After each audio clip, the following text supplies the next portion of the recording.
अस्सलामुअलैकुम दोस्तों, कैसे हैं आप सब लोग? उम्मीद करती हूँ आप लोग बिल्कुल खैरियत से होंगे। मैं भी बिल्कुल ठीक हूँ। मैं आप लोगों को अपने new channel English literature corner पे वेलकम कहती हूँ। आज का जो हमारा टॉपिक है वो है पास्ट टेंस से रिलेटेड। ठीक है, इसके अंदर हम लोग देखेंगे कि पास्ट टेंस के अंदर कौन-कौन सी चीज़ें यूज़ होती हैं, किस तरह से हम लोग उनको आइडेंटिफ़ाई कर सकते हैं।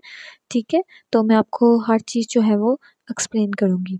तो आप लोगों ने बिल्कुल भी किसी चीज़ किस्म की कन्फ्यूजन के अंदर नहीं जाना है। कोई भी क्वेश्चन हो आप लोग मुझसे कमेंट सेक्शन में पूछ सकते हैं, ठीक है? Today we will learn past tenses in English in a very simple and complete way.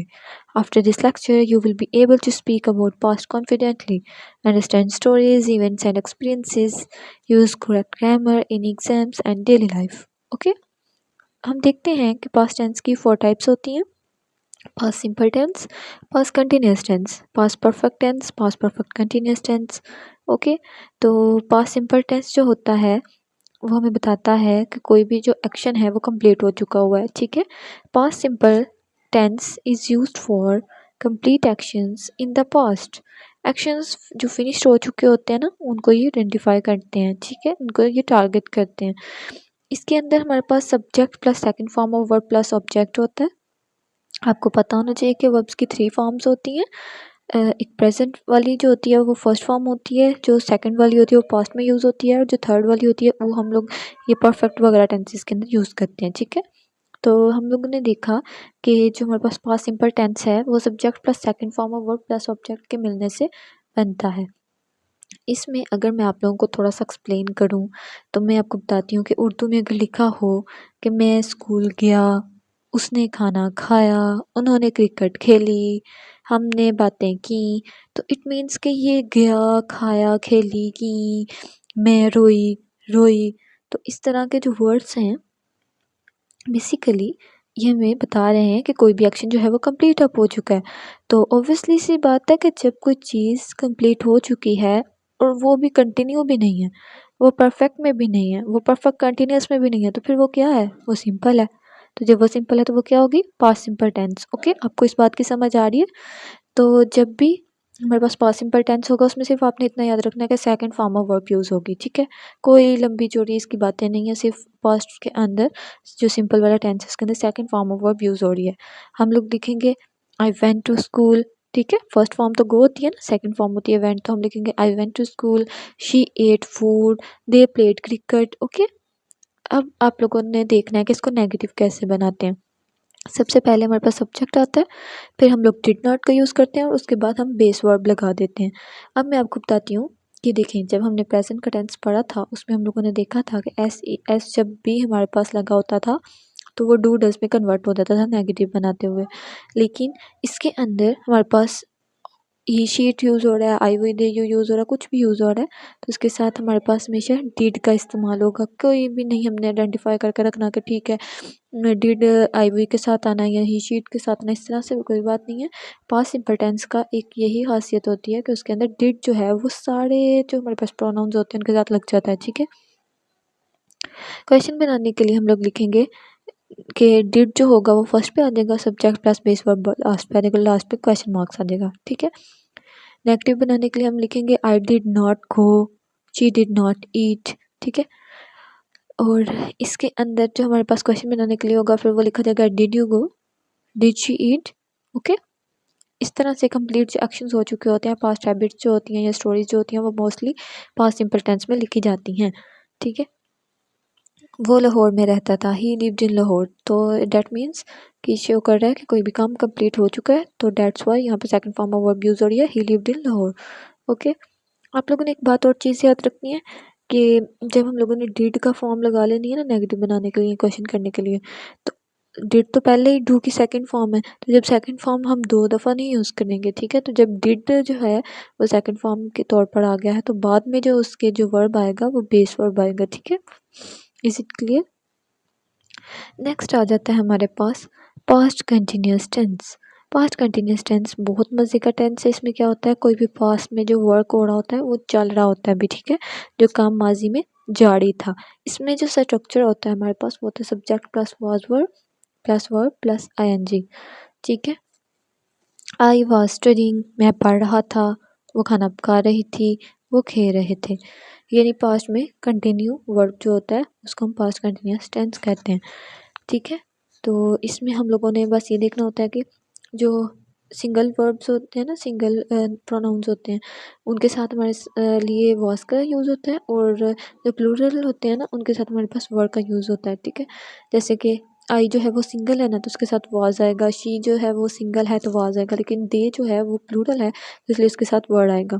तो हम लिखेंगे I was studying, she was cooking, they were playing. Okay, negative बनाने के लिए हम लोग देखेंगे कि इसके साथ सिर्फ और सिर्फ नॉट का इस्तेमाल आ जाएगा। ठीक है, तो हम लिखेंगे I was not studying, they were not playing, she was not cooking. Okay, question करने के लिए जो वॉज होगा उसे स्टार्ट पे ले आएंगे और लास्ट पर क्वेश्चन मार्क आ जाएगा। Was he sleeping, were they playing. ठीक है, इसके अंदर बेसिकली जो ऑनगोइंग एक्शन होता है पास्ट का उसको एक्सप्लेन किया जाता है, और इसमें इंटरप्टेड एक्शंस होते हैं। ठीक है,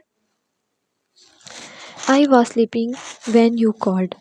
ठीक है, जब तुमने फ़ोन किया तो मैं सो रहा था।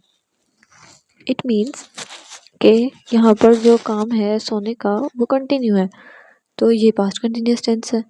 ओके, पास्ट कंटिन्यूअस टेंस के अंदर बेसिकली कोई भी एक्शन जो अभी कंप्लीट होने वाला है लेकिन अभी कंटिन्यू है उसे हम पास्ट कंटिन्यूअस टेंस के साथ आइडेंटिफाई कर सकते हैं। ठीक है, अब हम आ जाते हैं पास्ट परफेक्ट टेंस की तरफ। पास्ट परफेक्ट टेंस के अंदर जो पहले एक्शन कंप्लीट हो गया हो, ठीक है, वो एक्सप्लेन किया जाता है। ठीक है, उर्दू में हम कहते हैं ना कि माजी के कामों में पहले काम मुकम्मल हो जाए उसे हम पास्ट परफेक्ट टेंस के साथ रिलेट करते हैं। इसके अंदर मेरे पास third form of verb use होती है और हैड का यूज़ होता है। ठीक है, I had finished my work, मैंने अपना काम मुकम्मल कर लिया था, मेरे आने से पहले वो जा चुकी थी। She had left before I arrived. मैं आपको बताती हूँ कि यहाँ पर काम जो है वो पास्ट के अंदर हो रहा होता है और वो कंप्लीट हो चुका होता है, तो डैट मीन्स कि वो पास्ट परफेक्ट टेंस कहलाता है जो पास्ट के अंदर कंप्लीट हो गया होता है। तो हम लिखेंगे हैड का यूज़ करेंगे, third form of verb use करेंगे तो लिखेंगे I had finished my work, she had left before I arrived. Negative बनाने के लिए सिर्फ नॉट का यूज़ कर देंगे, I had not finish, she had not left before I arrived. Question करने के लिए हैड को स्टार्ट पे ले आएंगे, हैड यू फिनिश्ड, क्या तुमने मुकम्मल कर लिया है काम। उसके अलावा ये जो पास्ट परफेक्ट टेंस है ये सीक्वेंस ऑफ पास्ट इवेंट्स को यूज शो कर रहा होता है, जैसा कि the train had left when I reached, जब मैं पहुंचा तो ट्रेन जा चुकी थी। तो इट मीन्स कि यहाँ पर बेसिकली हमें कोई भी काम जो पास्ट के अंदर कंप्लीट हो चुका होता है उसे शो किया जा रहा होता है। ठीक है, आई होप कि आप लोगों को मेरी बात की समझ आ रही है। नेक्स्ट देखते हैं पास्ट परफेक्ट कंटिन्यूअस टेंस। जो काम कुछ टाइम से पास्ट में चल रहा था उसे हम पास्ट परफेक्ट कंटिन्यूअस टेंस कहते हैं। ठीक है, तो काम कुछ अरसे से माजी में जारी था उसे हम पास्ट परफेक्ट कंटिन्यूअस टेंस कहते हैं। इसके अंदर बीन का हैड के साथ यूज़ किया जाता है, जैसा कि हैड बीन का यूज़ किया जाता है। वर्ब की जो फॉर्म होती है इसके साथ आईएनजी लगा दिया जाता है, जैसा कि मैं 2 घंटे से पढ़ रहा था, तो हम इसे इंग्लिश में करेंगे I had been studying for 2 hours. वो इंतज़ार कर रही थी, she had been waiting. Okay, इसका जो यूज़ है वो ड्यूरेशन इसको शो करता है। सिंस फॉर का तो आपको बताया था मैंने आपको, तो वो आपने देख लेना है।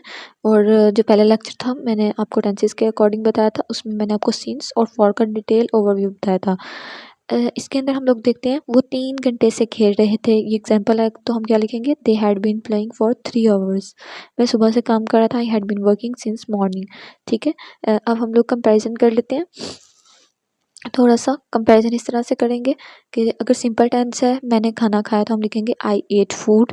ठीक है, जब अगर मैं कहूँगी कि मैं खाना खा रही थी तो मैं क्या कहूँगी, आई वॉज ईटिंग, मैं खाना खा चुकी थी। आई हैड ईटन, मैं कुछ देर से खाना खा रही थी। I had been eating. ठीक है, मैंने आपको इस एग्जाम्पल बता दिया। इसमें कॉमन मिस्टेक्स जो आप लोगों ने नहीं करनी है वो ये हैं कि मैंने आपको बताया कि जब भी डिड का यूज़ हो जाएगा तो उसके साथ जो वर्ब आ रहा होगा वो बेस वर्ब आएगा। ठीक है, आपने ये नहीं लिखना आई डिड नॉट वेंट, आपने लिखना है आई डिड नॉट गो। ठीक है, डिड के बाद बेस फॉर्म आती है। ओके, उसके बाद शी वॉज एट नहीं लिखना है, शी वॉज ईटिंग। ओके, और आई हैड वेंट नहीं लिखना है, आई हैड गॉन। इसके अलावा मैं आपको कुछ क्वेश्चंस देती हूँ, या आप लोगों ने कंप्लीट अप कर लेने, अपने ज़हन के ऊपर जोर डालने। मैं कल गया, तो आई डैश यस्टरडे। इसमें आपने बताना है कि कौन सी फॉर्म ऑफ वर्ब्स यूज़ होगी। नेक्स्ट आपका क्वेश्चन है she dash when I called, वो पढ़ रही थी, तो इसमें जो पढ़ रही थी कि साथ फॉर्म है वो कौन सी यूज़ होगी। They dash work before dinner, उन्होंने खाना खाने से पहले काम मुकम्मल कर लिया था, तो इसमें क्या आएगा, कौन सी फॉर्म ऑफ वर्ब यूज़ होगी, तो इसका आंसर आप लोगों ने अपने एपिसोड आके याद करने हैं, फिर भी मैं आप लोगों को बता रही हूँ। जो फर्स्ट था हमारे पास आई डैश यस्टरडे, इसमें चूँकि यस्टरडे आ गया, माज़ी की बात हो रही है तो लिखा जाएगा आई वेंट यस्टरडे। उसके बाद she dash when I called, तो स्टडी की बात हो रही थी ना, पढ़ रही थी, तो इसका मतलब वो पढ़ रही थी, तो यहाँ पे वाज स्टडीइंग आ जाएगा। They dash work before dinner, तो चूँकि डिनर से पहले काम मुकम्मल हो चुका है, तो इसका मतलब आएगा पास्ट परफेक्ट टेंस है, तो हैड फिनिश्ड आएगा। Okay, they had finished work before dinner. Okay, इसके कंक्लूजन में हम लोग देखते हैं कि हम लोगों ने क्या सीखा है आज। हमने सीखा है कि किस तरह से चीज़ों को एक्सप्लेन कर सकते हैं हम लोग पास्ट टेंस के अंदर। ओके, आप लोगों को वीडियो अच्छी लगी हो तो आप लोग इसे कमेंट करें, सब्सक्राइब करें, मेरे चैनल को लाइक करें, अपने दोस्तों के साथ शेयर करें, और इसके अलावा आप लोग कोई भी क्वेश्चन हो तो मुझसे कमेंट सेक्शन में पूछ सकते हैं। Thank you so much for watching. अल्लाह हाफिज़।